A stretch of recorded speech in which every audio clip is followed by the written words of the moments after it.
They're trying to kill the only guy that has a chance to get this fixed. And of course, President Biden, I don't know who's running our country, but somebody needs to step to the plate and at least act like you care about a Republican candidate. But they truly don't. There needs to be SEAL teams. There needs to be military. Larry, I don't know what these people are thinking. And of course, Chuck Schumer and McConnell and all these people up here are running around with all kind of security in Washington, D.C. And the one man that we need to protect his life is Donald Trump, and they refuse to do it. Like everyone else in the MAGA world, Tommy, Tuberville is trying to flip the script on the recent alleged attempt on Donald Trump's life by placing the blame solely on the Dems' rhetoric. But as we've covered numerous times before, Tuberville isn't the sharpest when it comes to making a coherent argument. We better protect him and his family because something is going to happen before the election. You can see it coming because they know they're losing, and they're so afraid of this happening. They don't want to make any decisions to protect him. They want it to happen naturally. Notice how Tuberville keeps referring to they when floating his theory about another attack. Well, I don't think there's any doubt. They can't afford him to win. They've got so many irons in the fire in terms of doing things illegally against the American taxpayer, Larry.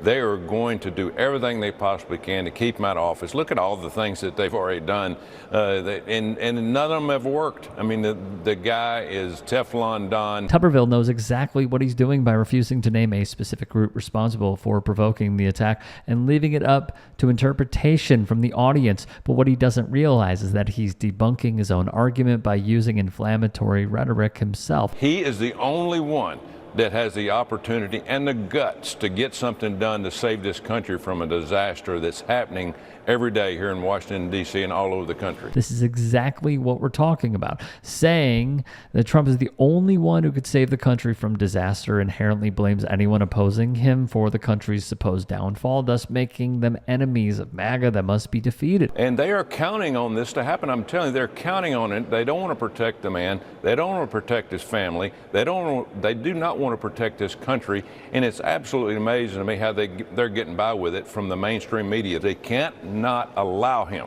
The FBI, the CIA, the deep state cannot allow him to win this election. And yes, I do believe they're going to try again. They're going to try again and again until something happens. And that's the reason that we have to have people around him protecting him more and more every day. And there you have it. Whenever you see a conservative start whining about toning down political rhetoric, just know that they have no intention of doing so themselves and are cynically wielding it as a tool to manipulate voters into thinking they're the real victims, when in reality, their entire belief system relies on demonizing entire groups of people so they can justify ravaging their communities with policy. The hypocrisy on the left is undeniable and hard to miss, that they literally wiped clean the slate of how elections are run in the United States of America. But their rhetoric, it's not just over the top, it is potentially deadly.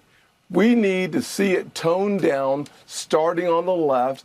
I've already heard it from our side. Every one of us wants to focus on the issues, but every single time we see another attempt against President Trump, you got to ask yourself, is there a plot? Unfortunately, there's still a lot of negative rhetoric coming from her campaign, basically saying, her and her surrogates, that Donald Trump is some threat to democracy, which is a flat out lie. And that lie can be proven to be a lie because he was already president of the United States. Yes, of course, because nothing says champion of democracy quite like almost getting away with a coup. Do you think Donald Trump, in the Trump campaign, do you think they have a problem with rhetoric as well? No, and I don't. I think especially in light of the fact that there has now been a second assassination attempt on the life of President Trump, I do not believe so. What we are seeing now is that you do have radical elements of the Democrat Party, people who have been radicalized by the hateful rhetoric from Democrat officials. What Donald Trump has been talking about is, we're going to fix our borders. We're going to have a great economy again. We're going to get out of these conflicts. We're going to make America great again.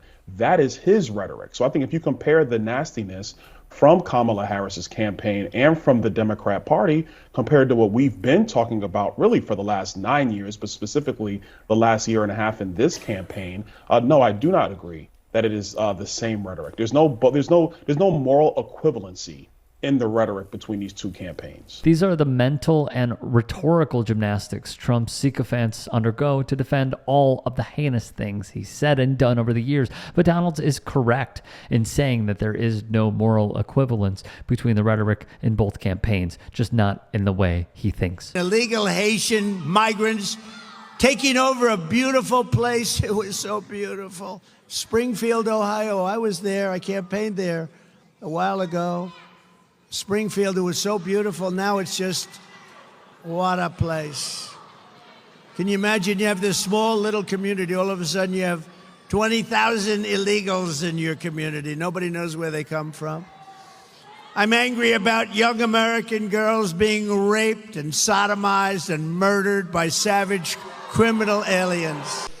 Kamala refuses even to call these criminals, and we're not going to use the term, she said, illegal aliens. No, they are illegal aliens, but she said don't ever use that term. But they're not just illegal aliens. Honestly, they're monsters. These are savage monsters, barbarically murdered by an illegal alien animal. The Democrats say, please don't call them animals. They're humans. I said, no, they're not humans. They're not humans. They're animals. Nancy Pelosi told me that. She said, please don't use the word animal, sir, when you're talking about these people. I said, I'll use the word animal because that's what they are. It's like a military invasion. We're being conquered and we are being occupied by a foreign element. Under Kamala Harris and the communist left, our country is under invasion. We are under invasion just like it was an army. Except in many ways it's more difficult because they don't wear a uniform. You don't know who the hell to go after. We will deploy ICE, DHS, and other federal officials to go in and liberate Aurora. Can you believe I'm saying this? Can you believe I have to say this? We are going to liberate parts of our country. Let's go back another 300 years. We are going to liberate our country. Did you ever think I would be standing here? It's a hell of a way to get elected. These clips were just from the past couple of weeks, and we're still only hitting the tip of the iceberg when it comes to Trump's unhinged and dangerous rhetoric.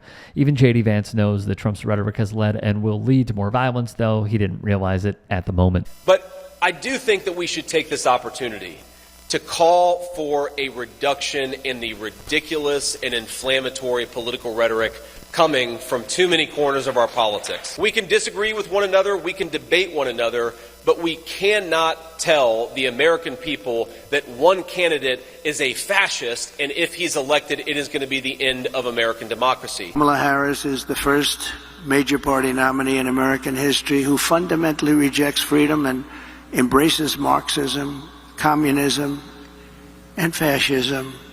You're learning about this, you'll find out nobody knew who she was. If you can and are willing, please become a paid member here at TYT Sports. And or go to tyt.com/join. In addition, you can follow me on Twitter, Instagram, and TikTok. Appreciate it. Have a great day.